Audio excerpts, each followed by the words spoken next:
I'm Brinston's mother, Brittany. My son died December 14th, 2019. He was a micropreemie, he was severely autistic, and he was the only child I could ever have. Can't have any more kids. He was it. And I want to make videos sharing his life story as I spread his ashes in rivers across America, as many as I possibly can. I began writing a NICU book about a year ago, and this is so much more than just the NICU. This is an outline, an introduction. I don't know what you want to call it. I just want people to understand why I am doing this, why I feel like I have to do this, and why I need to tell people his story. Just when I tell bits and pieces to people, they can't believe it. It's an incredible, incredible story. And the stuff in this video is just going to be talking about what I'm going to be talking about in other videos. I had Brinston at 25 weeks. 25 weeks and 3 days to be exact. If you didn't know, a full pregnancy is 40 weeks. I had him at 25 weeks. That is extremely early. It's insane. It really is. He weighed 1 pound, 4 ounces. That's 20 ounces. The size of a Coke bottle. It was crazy. Crazy.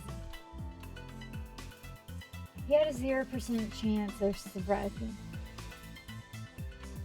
I had a 2% chance. And what most people don't know, he actually had a 100% chance of surviving. My son is a late-term abortion survivor. I watched my son go from this to this. Let's see it one more time. This to this. He's a freaking trooper. They chose my life. They chose to save me. At this time, he hasn't even seen outside my womb. He should have been the one to save. My son had no chance, and he survived. 0% chance.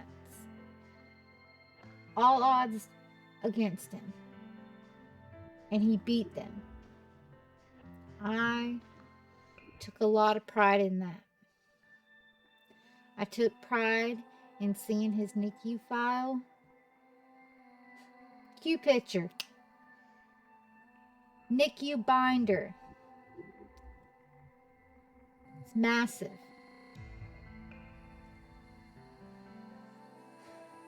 I valued the smallest things till he died. Most people hear their child right as they're born, from the cry. I didn't get that experience. You can't hear your child when they're hooked up to a ventilator. The moment I first heard my son cry, I cried. So that was the first time hearing my son. And this was weeks after birth.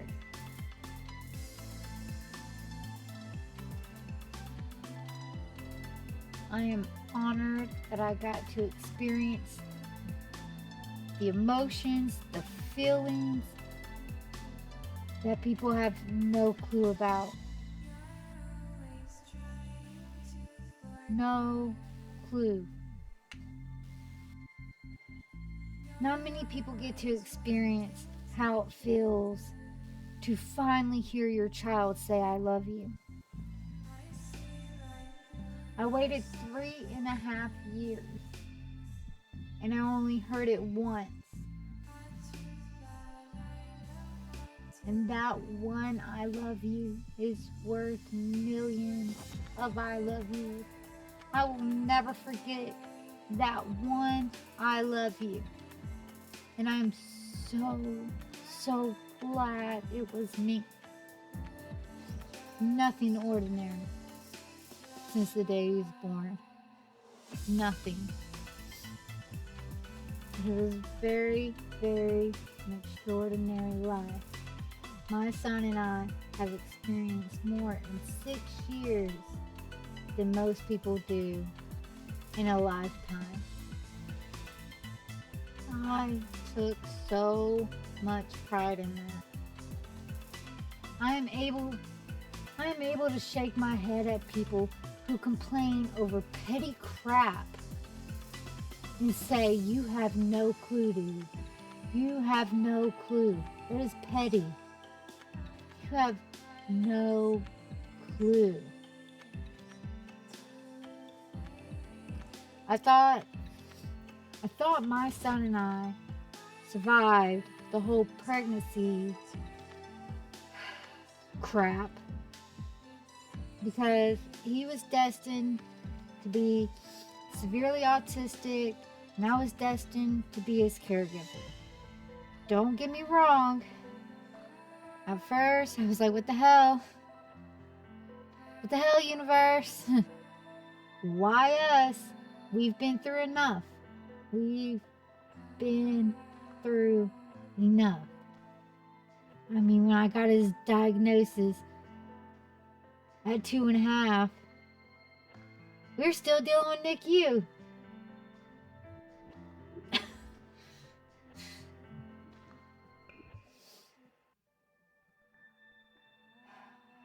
I wanted to know why. I believe in karma. And I believe there's more than what the Bible says.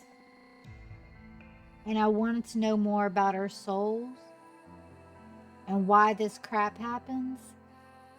And this man and this woman worded it perfectly. Our souls decide our lives before we are born. They know what's going to happen the whole way through. And they say only really, really strong souls can accept the life of being disabled and accept the life of being a caregiver. Only really strong souls can endure what we go through. Your soul learns and grows from experiences.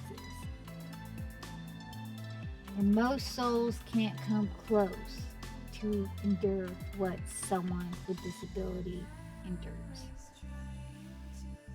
And every single thing a disabled person experiences, and not even just just a person in general, what they experience and go through is worth something.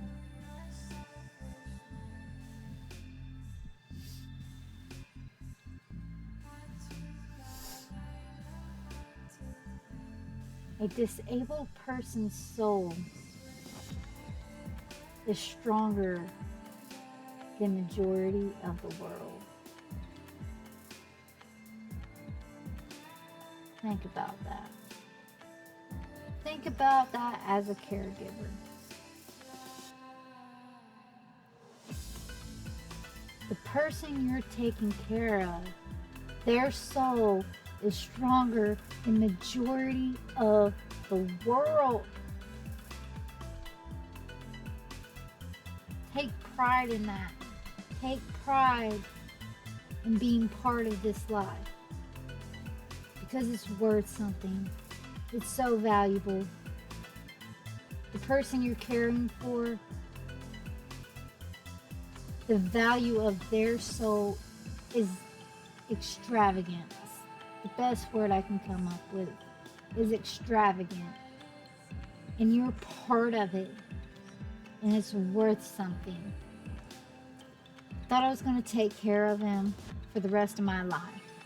I really thought that was my purpose. After learning all that and just really taking it in, I really thought that was my purpose. And I couldn't wait until it was my time to go and giving myself a little pat on the back. And when they're reviewing my life, that I could point out, that was me. I did that.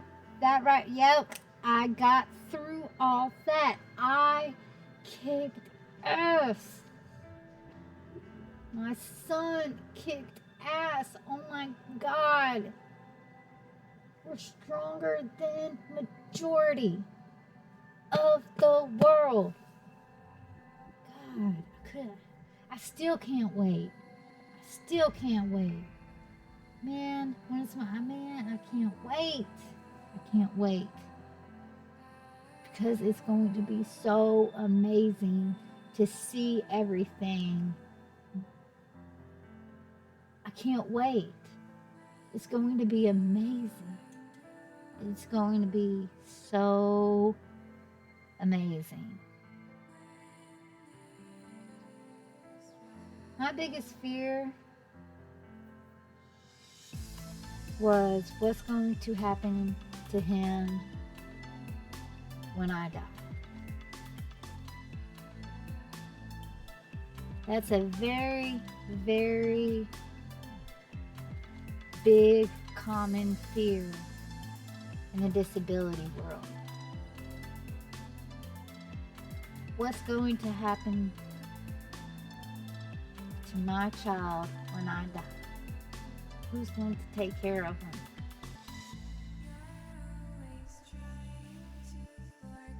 And I really thought that I was going to be 80 years old in my bed, hoping to God my son was going to be okay when I died. When he passed away, I lost my purpose. That's just how I feel. I dedicated my life to him, and not just to him, but to his soul. I was meant to care for him till I was old and couldn't anymore. And it was just taken from me. No one can tell me how to cope with losing him.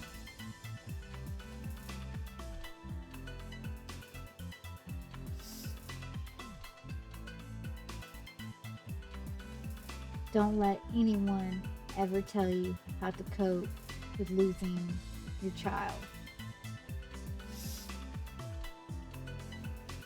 If you need a drink of beer, drink a beer. If you need to turn the radio up and drown everything out, do it. Scream your favorite song at the top of your lungs. Smoke a cigarette if you need to. Get a stick and beat the hell out of the ground. Grab a stick and start swinging. This is how I'm coping. And I'm just trying to get to the next day.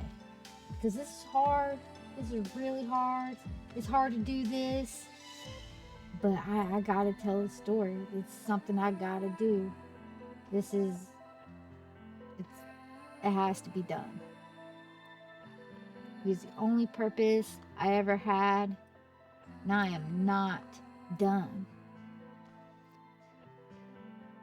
I'm going to make videos telling his life story, and I'm going to spread his ashes in as many rivers as I possibly can. No one can stop me. I am packing my things and I am leaving.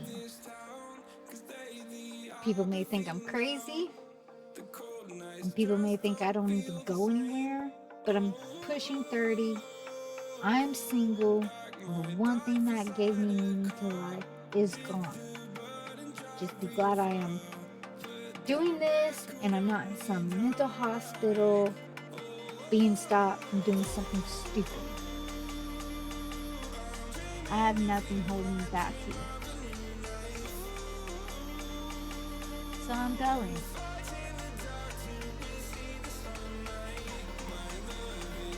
As I've said, my son's journey isn't over. It's just getting started.